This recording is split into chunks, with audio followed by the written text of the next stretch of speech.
네, 오늘 저는 두 랩돈의 기적이라는 제목으로 말씀을 전하겠습니다. 먼저 설교 제목에 대한 오해를 좀 풀고 시작해야 될 것 같습니다. 어떻게 두 랩돈의 기적인가? 오늘 본문을 보시면 기적이 나타나지 않잖아요. 예를 들면 기적이라 하면 모름지기 안 못 보던 자가 앞을 보게 되거나 날 때부터 앉았던 안진뱅이가 일어났거나 적어도 오병이어 그런 기적이 나타나야 되는데 오늘 본문은 사실 기적이 없는데 왜 두 랩돈의 기적인가? 여러분, 예수님께 칭찬 듣기가 쉽지 않습니다. 근데 오늘 이 여인이 예수님께 정말 귀한 칭찬을 들었습니다. 그리고 본문은 조금 생략되어 있는 면이 있습니다. 달리 말하면 예수님의 머릿속에는 평생토록 승천하신 이후에도 이 여인이 기억되었을 것입니다. 여러분, 이것이 기적이 아니면 무엇이 기적이겠습니까? 그래서 이 설교 제목 두 랩돈의 기적은 틀린 말이 아니라고 생각합니다. 오늘 본문으로 들어갔으면 좋겠습니다. 여러분, 잠시 시간여행을 떠났으면 좋겠는데요, 이 현장으로 들어가서 오늘 이 가난한 가부가 서 있는 곳은 예루살렘 성전입니다. 당시 예루살렘 성전은 수많은 플레이스가 있었습니다. 장소들이 있었습니다. 그 중에 13개의 헌금함이 있는 장소가 있었는데 그것이 바로 여인의 뜰이라는 장소입니다. 여인의 뜰이 있었는데 여기는 유대인들이 주로 드나드는 곳이었습니다. 여기에 계단이 있습니다. 그 계단 옆에 보면 나팔 모양으로 생긴 헌금함이 있었습니다. 그 헌금함의 숫자가 13개였습니다. 근데 이 13개 중에 2개는 성전세로 냈습니다.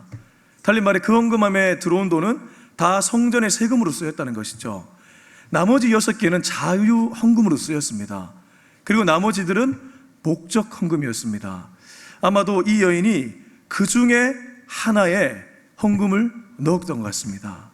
근데 이 본문에서 우리가 방금 읽은 마가복음 12장 41절로 44절에서 가장 중요한 인물이 누구일까요? 가부가 아니고 예수님입니다.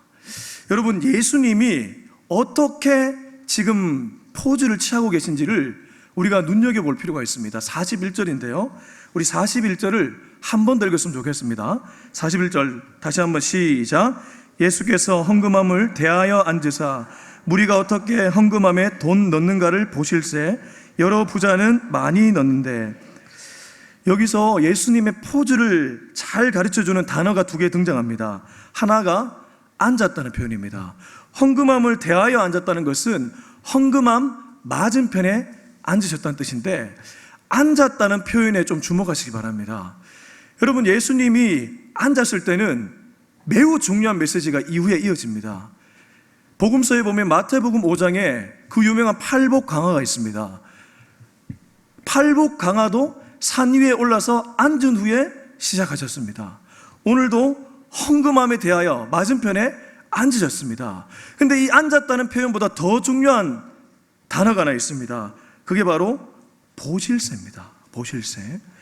예수님이 지금 헌금함 맞은편에 앉아서 무리가 어떻게 헌금함에 돈 넣는가를 보셨다고 얘기합니다. 본 게 뭐 그리 중요하다고. 여러분, 대부분 보았다고 할 때는 영어로 see, 제가 발음이 좀 좋지 않은데요, 바다 see 아니고요, 영어 see 아시죠? SEE. 보통 우리가 보았다고 할 때 이렇게 생각합니다. 근데 이 보다는 여러분이 오늘 오후 예배 들기까지 무심코 지나쳐 갔던 모든 것들, 그거 다 본 것이죠. 의식하지 않았지만 여러분들은 다 봤습니다. 그럴 때 영어로 see라고 표현합니다. 근데 오늘 이 헬라어 떼오레오, 발음도 어려운데요, 떼오레오는 그런 뜻이 아닙니다. 여러분, 그 시인 중에 유명한 시인이 한 명 있죠. 안도현 씨라고. 그 연탄재 함부로 차지 마라. 너는 한 번이라도 누구에게 뜨거웠던 적이 있느냐? 라고 할 때 연탄재는 많은 사람들의 눈에는 그냥 다 타버린 연탄재에 불과했지만 안도현 씨의 눈에 걸렸을 때는 그 연탄재는 한 번이라도 열정적으로 불태운 그 연탄재로 보았던 것입니다. 이게 시인의 눈이죠. 그래서 유명한 시인 프로스트는 시인들은 반인 반신으로 살아간다. 반은 인간이고 반은 신이다. 신의 눈으로 살아간다. 이런 얘기를 했습니다. 왜 이렇게 제가 장황하게 얘기하냐면 오늘 이 본문에 나오는 보실세의 떼오레오가 영어로 모든 영어 성경에서 C로 번역되지 않고 watch로 번역됩니다. 여러분 가정에 가셔서 한번 보십시오. NIV도 그렇고 ESV도 그렇고 모든 영어 성경에서 다 watch로 번역합니다. 왜 그렇습니까? 예수님이 지금 무리가 헌금함에 돈을 넣을 때 눈여겨보았다는 것입니다. 그냥 본 게 아니고 아주 관심을 기울이고 유심히 보았다는 것입니다. 이게 왜 중요합니까? 여러분 이 표현에서 우리는 두 가지를 생각하게 됩니다. 첫 번째는 하나님에 대한 두려움입니다. 구약에 나오는 눈동자와 같이 보호한다, 눈동자와 같이 지켜보아한다. 그때의 그 표현이 바로 이 표현이죠. 하나님이 우리를 보시는데 아주 유심하고 유심히 그렇게 지켜본다는 거죠. 두렵죠? 은밀한 곳에서 내가 하는 모든 행위를 하나님이 보고 계시니까 여러분 두렵지 않겠습니까? 저만 두렵나요? 네, 두렵죠? 근데 또 한편으로 감사하죠. 아니, 왜 감사합니까? 하나님이 그렇게 보는데 왜 감사합니까? 아주 작은 일도 하나님이 다 보고 계시다는 것은, 내가 잘못한 것은 두렵지만 내가 누군가는 보지 않더라도 최선을 다했다면, 사람은 보지 않아도 하나님은 그 작은 그 모습을 보고 계시기 때문에 감사하다는 것입니다. 할렐루야. 자, 그러면 이 여인이 두 렙돈을 넣었습니다. 여러분, 렙돈이 얼마나 작은 크기인지 제가 지금 설명드리겠습니다. 렙돈이라는 화폐 단위는 당시 헬라 화폐 단위 중에 가장 작은 단위였습니다. 로마의 화폐 단위로는 고드란트인데 2분의 1이죠. 근데 이게 노동자 하루 품삯이 당시에 한 데나리온으로 계산하면 128분의 1입니다. 여러분 산수 잘 안 되시죠? 제가 쉽게 풀어드릴게요. 500원입니다. 지금 이 여인이 500원짜리 동전 2개를 땡그랑하고 넣었습니다. 근데 예수님이 이 여인을 엄청나게 칭찬해 버려요. 앞에 부자들은 몇백만 원, 몇천만 원 헌금했는데 꼴랑 500원 넣었는데 칭찬받았어요. 이게 말이 됩니까, 여러분? 말이 되지 않는 본문이에요. 보통은 500원 2개 넣으면 야, 저 돈 이렇게 생각할 건데. 과거에 제가 큰 교회에서 예배를 드렸던 기억이 있습니다. 사랑하는 후배와 함께 예배를 드리러 갔습니다. 그날따라 찬양이 얼마나 뜨겁던지 찬양의 은혜를 받고 목사님의 말씀도 너무 좋아서 말씀에 큰 은혜를 받았습니다. 그리고 헌금함이 이제 돌아가더라고요. 은혜 받아서 저는 바로 그냥 만원짜리 하나 꺼내서 넣었습니다. 근데 제 후배가 1,000원을 넣더라고요. 자, 여러분 시험 들지 마시고요. 1,000원 넣는 거 그럴 수 있습니다. 걔는 학생이었기 때문에. 그래서 저는 뭐 학생이 1,000원 넣으면 많이 넣었지 라고 생각하면서 나왔습니다. 자, 예배가 끝나고 밥을 먹으러 갔어요. 근데 이 친구가 10,000원짜리 이상을 먹고 가자고 하더라고요. 제가 시험 들었습니다. 하나님 앞에서는 어떻게 1,000원을 넣고 네 밥 먹는 거는 10,000원을 넣냐 라고 속으로 생각했지만, 결국은 제가 또 이게 목회자지 않습니까? 또 꼰대 짓을 한번 했습니다. 일장 연설을 좀 늘어놓았는데, 아무튼 그랬습니다. 사람의 눈은 그렇죠. 사람의 눈으로 봤을 때는 지금 이 500원짜리 2개는 정말 적디 적은 금액입니다. 그렇지 않습니까, 여러분? 근데 왜 예수님은 이 여인을 칭찬했을까? 여러분 44절을 우리 같이 한번 읽었으면 좋겠습니다. 44절 다 같이 시작. 그들은 다 그 풍족한 중에서 넣었거니와 이 과부는 그 가난한 중에서 자기의 모든 소유 곧 생활비 전부를 넣었느니라. 아멘. 여러분, 오늘 설교의 핵심입니다. 왜 이 작은 500원짜리 2개, 두 렙돈을 하나님은, 예수님은 기쁘게 보셨는가? 앞에 모든 부자는 풍족한 중에 넣었는데 이 여인은 가난한 중에 자신의 생활비 전부를 넣었다. 그래도 와닿지 않으시다면 이게 무슨 말이냐 하면, 이 여인은 진심을 담았습니다. 할렐루야. 헌금에는 액수의 많고 적음이 중요한 것이 아니라 진심이 중요하다는 것을 오늘 예수님은 우리에게 가르쳐주고 있습니다.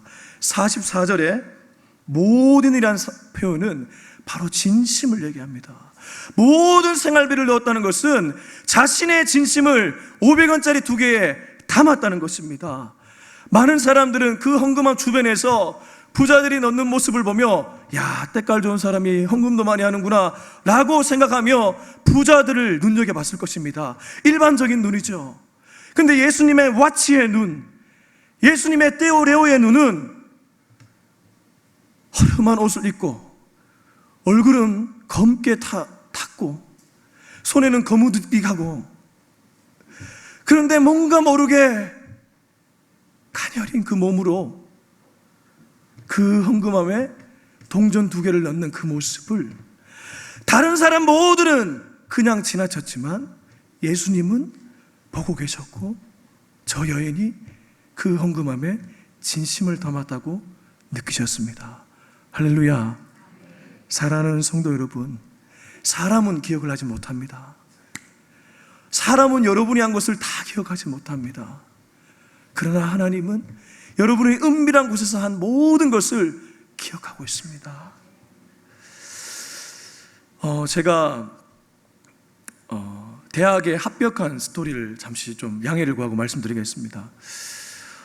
제가 대학에 합격할 때는, 제가 그 대학 원서를 쓸 때는요, 사범대학이 유행을 했습니다. 그 당시에는 그랬습니다. 지금은 그런지 모르겠지만 사범대학이 유행을 했지만 저는 고2 때까지 참 방황을 일삼았습니다. 부모 속을 참 많이도 썩였습니다. 그래서 고3 때 막 많이 하려고 하니까 점수가 만회가 안 돼요. 특별히 수학이 만회가 안 돼요. 그래서 억지로 원서를 넣었는데 후보에 걸렸습니다. 보통 사범대학 후보 걸리면 안 됩니다. 제가 후보 앞순이긴 했지만 반쯤 포기하고 있었습니다. 주일입니다. 그 당시에 담임 목사님이 수로보니게 여인 설교를 하시더라고요. 수로보니게 여인 설교를 하는데 그건 뭐죠? 부스러기 떨어졌을 그 수로보니게 그 여인은 딸을 치유하기 위해서 개도 상에서 떨어지는 부스러기를 먹는데 나도 그러한 심정으로 주님을 붙잡습니다 라고 기도하는 그 믿음, 제가 그 말씀 듣고 그래, 뭐 어떻게 되든 간에 하나님 앞에 간절하게 한번 매달려보자 라고 생각하면서 그날 성전에서 정말 애간장이 녹듯이 기도했습니다. 그리고 그 다음날 등록금 납부 바로 하루 직전 날입니다. 그날이 저에게 전화가 걸려왔을까요? 안 왔을까요? 걸려왔죠. 그리고 제가 합격을 했습니다. 할렐루야. 네, 저는 후보로 합격한 사람입니다. 근데 여러분, 누군가는 이렇게 얘기할지 몰라요. 그 기도 안 했더라도 전화 왔을 거야.